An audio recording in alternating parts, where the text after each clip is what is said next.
Մշակների առակը երկնքի արքայությունը նման է մի տանուտեր մարդու, որ վաղ առավոտյան դուրս եկավ իր այգու համար մշակներ վարձելու եւ մշակների հետ օրավարձը 1 դինար համաձայնության գալուց հետո նրանց իր այգին ուղարկեց։ Երրորդ ժամին մոտ դուրս ելնելով տեսավ ուրիշների, որ հրապարակում անգործ կանգնել էին, նրանց էլ ասաց. «Դուք էլ այգի գնացեք եւ ինչ որ արժան է ձեզ կտամ»։ Նրանք էլ գնացին,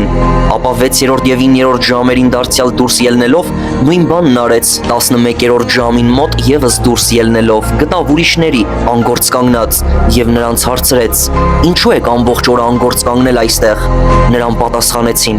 «Որովհետեւ ոչ ոք մեզ չվարձեց»։ Նրանց ասաց. «Դուք էլ այգի գնացեք եւ ինչ որ արժան եք կստանաք»։ Երբ երեկո եղավ, այգուտերը իր գործավարին ասաց. «Կանչիր մշակներին ու տուր նրանց վարձը, վերջիններից սկսած մինչև առաջինները, ովքեր 11-րդ ժամին էին վարձվել, եկան եւ մեկական դինար ստացան։ Եկան նաեւ առաջի ժամի վարձվածները եւ կարծում էին, թե ավելին կստանան, սակայն նրանք էլ մեկական դինար ստացան, բայց երբ ստացան, տանտիրոջը տրտնջացին ու ասացին.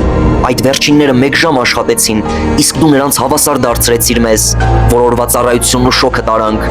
Նա նրանցից մեկին պատասխանեց ու ասաց. «Ընկեր, ես քեզ չեմ զրկում, չէ որ դու ինձ հետ 1 դինարի համաձայնվեցիր, վերցրու քոն ու գնա, ես ուզում եմ այս վերջինին եւս վճարել այնքան, որքան քեզ։ Միթե ես իրավունք չունեմ ուզածիս պես վարվելու ունեցվածքիս հետ, թե գուցե նախանձում ես, որ ես բարի եմ, այդպես էլ վերջինները կլինեն առաջիններ, իսկ առաջինները վերջիններ»։